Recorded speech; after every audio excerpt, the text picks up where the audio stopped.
Guys আজি দিনটো যে কি হৈছে নহয়, বৰষুণ ৰাতিপুৱাৰ পৰা একদমবাৰে দিয়ে আছে ৰাতি হৈ গ'ল তথাপি এৰাত নাই। এৰিছিল অলপমান দুপৰীয়া টাইমত, তাৰপিছতো আমি বৰষুণক চোৱা নাই যে কেতিয়া এৰিব বুলি, তথাপি আমি যাই আছো।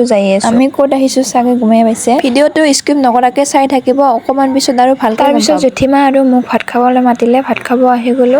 আপোনালোকক কোৱা নাই নহয় আমি ক'ত আহিছো, আমি আহিছো তুলনি বিয়া খাবলৈ। এইফালে আমাক ভাত দি আছে। আমাৰ ভাত খোৱা হ'ল বাৰু, আমি ভাত খোৱাটো নেদেখালো, দিয়াটোহে দেখালো। এতিয়া আমি তামোল খাম। এইফালে অকমান তামোল খাই বহি দিলো। এইফালে দুখনমান হাতত তামোল লৈছিলো, সেইখনো একদম খাই দিলো নহয়। তামোল ইমান গেছ হয়নে নহয় কমেন্ট কৰি জনাব দেই। তাৰপাছত ইফালে আহিলো কইনাটোক চাবলৈ। এইজনী হৈছে কইনাজনী, একদম মৰম লগা দেই কইনা। এইফালে অকমান আৰু দেখাই দিছো জুম কৰি কইনাজনী। এইফালে আৰু জেঠীমা কেইজনীয়ে তুলনি বিয়া সিহঁতৰ কেনেকে হৈছিল আগৰ কথাবিলাকে কৈ আছে, আৰু এতিয়া কেনেকে হয় সেইটোয়ে কৈ আছিল আৰু দেখুৱাই আছিল। এইফালে কইনাজনীয়ে একদম ফটো উঠি আছে। এইফালে আমাৰ যাবৰে হৈ গ'ল নহয়। এইফালে আমিও খৰাহি পালো। আজিৰ ভিডিঅ'টো এইখিনিয়ে আছিল।